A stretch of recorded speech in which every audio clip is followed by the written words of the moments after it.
Friends, welcome to my channel.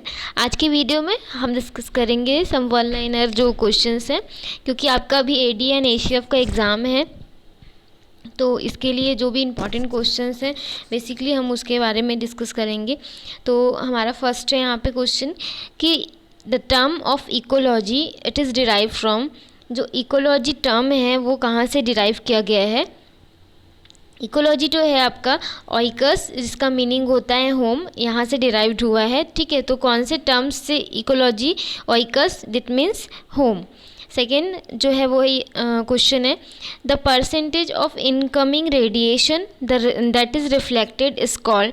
जो percentage आता है इनकमिंग रेडिएशंस का जो कि रिफ्लेक्टेड होता है उसको क्या बोलते हैं? उसको हमारे एग्रीकल्चर में नाम दिया गया है एल्बेडो। ठीक है, एल्बेडो को हम बोलते हैं the percentages of incoming radiation that is reflected. Okay, तो ये क्वेश्चन आ सकता है आपके एग्ज़ाम में।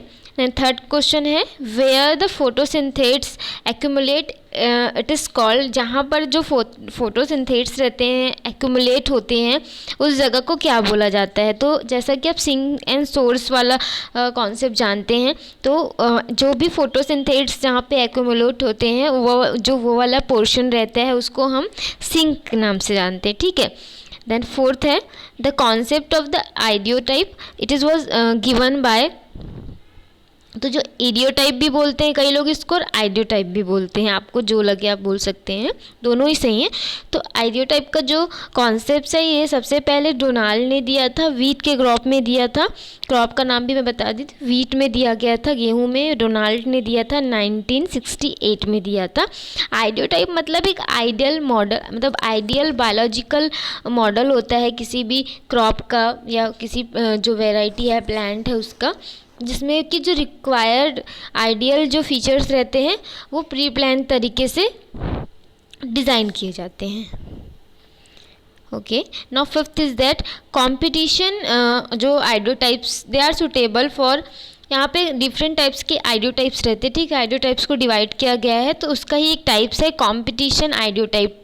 तो जो कंपटीशन आइडियोटाइप रहता है they are suitable for the, ये मिक्स्ड कल्टीवेशन के लिए सुटेबल होते हैं, बिकॉज दे उसमें क्या रहता है, इसको कंपटीशन के पर्पस से डिज़ाइन किया जाता है, तो इसलिए ये मिक्स्ड कल्टीवेशन के लिए सुटेबल रहते हैं।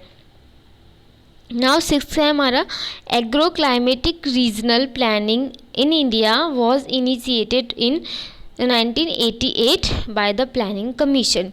सो एग्रो क्लाइमेटिक रीजनल जो प्लानिंग है इंडिया में इनिशिएट किया गया था प्लानिंग कमीशन के द्वारा 1988 में।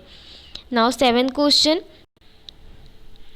हमारा सेवन क्वेश्चन है soil colour is one of the factor which affect. Soil colour जो रहता है इसका कौन सा वन ऑफ द फैक्टर है जो कि अफेक्ट करता है सॉइल के कलर को? तो जो माइक्रो क्लाइमेट रहता है that is the factor which affect the soil colour. Okay, now at question is that harvest index it is also called coefficient of. जो हार्वेस्ट इंडेक्स रहता है दैट इज़ द बायोलॉजिकल जो yield रहती है उसको जब इकोनॉमिक इल्ड को जब बायोलॉजिकल इल्ड से डिवाइड करके हार्वेस्ट जो इंडेक्स रहता है उसको निकाला जाता है, तो इसको ऑल्सो हम क्या बोलते हैं? इसका अनदर जो नेम है वो है कोफिशिएंट ऑफ द इफेक्टिवनेस। ठीक है, इफेक्टिवनेस का जो कोफिशिएंट है इसके नाम से भी हार्वेस्ट इंडेक्स को जाना जाता है। Now next question number of the agro ecological zones in India. Agro ecological और एग्रो क्लाइमेटिक दोनों अलग अलग हैं, दोनों के नंबर अलग अलग हैं इंडिया में। ठीक है, जो हम आगे डिस्कस करेंगे। एग्रो क्लाइमेटिक जोन जो है वो 15 है, ठीक है, 15 है, और अब देखते हैं हम एग्रो जो ecological. So total 21 agro ecological zones हैं इन इंडिया। ठीक, 21 हैं, और एग्रो क्लाइमेटिक जोन 15 हैं। Now 10th question cropping intensity is lowest in. Jammu and Kashmir में जो क्रॉपिंग इंटेंसिटी है वो लोएस्ट है। Now next question cropping intensity highest कहाँ पर है? हिमाचल प्रदेश में जो क्रॉपिंग इंटेंसिटी है वो हाईएस्ट है। Now the next question is that cultivation of crop in an area where annual rainfall is less than 750 mm is known as, ऐसे कोई पर्टिकुलर जगह है या स्थान है जहाँ पर जो सालाना रेनफॉल होता है या एनुअल जो रेनफॉल होता है अगर वो 750 mm से कम हो रहा है तो ऐसी जगह को हम ड्राई फार्मिंग या शुष्क खेती के नाम से जानते हैं। ठीक है, तो ड्राई फार्मिंग में लेस देन 750 mm होगा। ड्राई लैंड में क्या होगा, 750 से 1150 mm के बीच में होगा एंड मोर देन 1150 उससे ज़्यादा अगर रेनफॉल एनुअल हो रहा है that is rainfed area. Now 13th question, cultivation of the crop in an area where annual rainfall is 750 but is less than to 1150 जो इसे मैंने आपको बताया is known as the dryland farming and अगर more than 1150 से ज़्यादा हो रहा है that is the rainfed farming। ठीक है, 3 क्वेश्चन आपके बन गए। Now ICRISAT it means ICRISAT it means क्या है, इसका फुल फॉर्म आएगा तो आप कैसे, मतलब इसमें भी बहुत कन्फ्यूज़न हो जाता है। तो आई से याद रखिएगा international crop research institute for the semi arid tropics के लिए। तो यहाँ पर ये कन्फ्यूज़न होता है कि कई लोग इंटरनेशनल की जगह इंडियन लगा देते हैं। ठीक है, यहाँ पर याद रखिएगा कि सबसे पहले इंटरनेशनल क्रॉप रिसर्च आई जो नेक्स्ट आई है वो इंस्टीट्यूट के लिए है semi arid tropics. Now ICRISAT establish हुआ है अक्टूबर 11, 1972 नियर हैदराबाद। ठीक है, पांडुचेरी कहाँ पे है, नियर द हैदराबाद पांडुचेरी, अक्टूबर 11, 1972। तो नाउ 17th क्वेश्चन है ICARDA ICRIDA means international centre for the agricultural research in dry land area या ड्राई एरियाज। ठीक है, इसका फुल फॉर्म याद रखिएगा।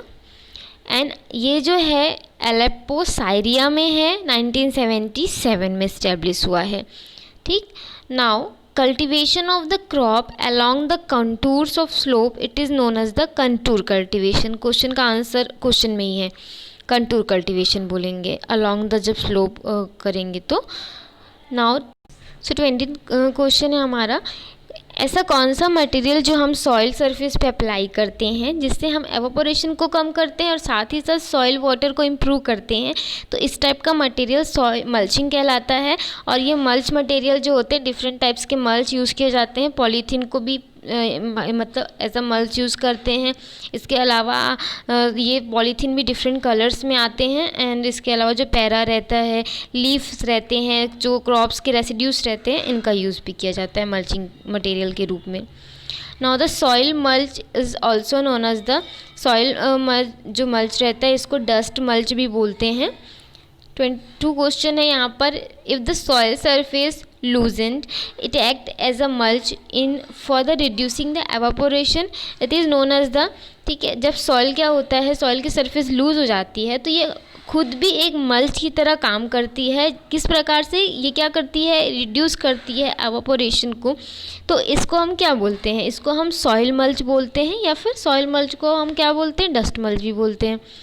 सो नाउ 23rd क्वेश्चन है, the use of crop residues like the wheat है, wheat का जो स्ट्रॉज रहते हैं, कॉटन स्टॉक्स रहते हैं etcetera, it is known as the stubble mulch. ठीक है, क्योंकि स्टबल मल्च बोलते हैं बिकॉज ये रेसिड्यूज हैं क्रॉप के जिनका हम यूज़ एज अ मल्च के रूप में, mulching material.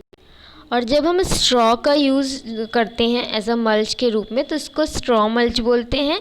And when we use plastic material like polythene, polyvinyl chloride that is the PVC is known as the plastic mulch. ठीक है, नाम में ही है, बहुत ज़्यादा डिफिकल्ट नहीं है, बस ये ध्यान में रखिए। इन क्वेश्चंस में कितने सारे आंसर आपको हैं क्योंकि मल्च के टाइप बता रहे हैं ना। मल्च मटेरियल जो रहता है लिविंग भी रहता है, नॉन लिविंग, मतलब बोल सकते हैं इसको ऑर्गेनिक लिविंग मतलब मल्चिंग मटेरियल्स हैं और एक इनऑर्गेनिक। इनऑर्गेनिक में पॉलीथीन्स आएंगे, ऑर्गेनिक में आपके जितने भी मैंने क्रॉप रेसिड्यूज बताए, स्ट्रॉ बताए, ये सब जो है आपके ऑर्गेनिक मटेरियल में आएंगे।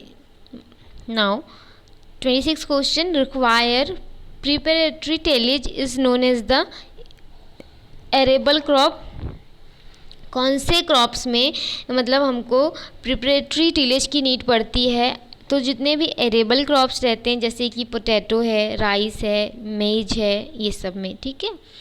नाउ 27th क्वेश्चन है such arable crops which are grown in a passage formed by the tree and shrub is known as the, ऐसे क्रॉप्स जो कि जैसे हमने ट्री लगाए हैं तो उनके लाइंस में जो हम क्रॉप ग्रो करते हैं, ऐसे एरेबल क्रॉप को हम एले क्रॉप्स भी बोलते हैं, ठीक। Now 20th question, such crop are sown to supplement the yield of the main crop. It is known as the augmenting crop. ठीक है, ये crop क्या करते हैं, मेन crop को मतलब ऐसे क्रॉप्स रहते हैं जिनको सप्लीमेंट इल्ड के रूप में, मेन क्रॉप के सप्लीमेंट इल्ड के रूप में लगाया जाता है, जिससे कि हमको मेन क्रॉप के अलावा सप्लीमेंट इल्ड मिल पाए, तो इसको हम ऑग्यूमेंटिंग क्रॉप्स बोलते हैं, ठीक है। नाउ द 29th क्वेश्चन है the crop are grown along the farm roads and fence is known as the, जब हम फेंसेस में और अलॉन्ग द फार्म के रोड्स रहते हैं उनमें जो क्रॉप लगाते हैं तो इसको हम एवेन्यू क्रॉप बोलते हैं। तो ये सब आपको याद रखना है कि किस टाइप को क्या बोला जा रहा है, ठीक है। Now the border crop is also known as the barrier crop और गार्ड क्रॉप, क्योंकि ये एज अ गार्ड के रूप में हमारे जो मेन क्रॉप रहता है उसको प्रोटेक्ट करते हैं फ्रॉम द इंसेक्ट से, डिसीज से, पेस्ट से।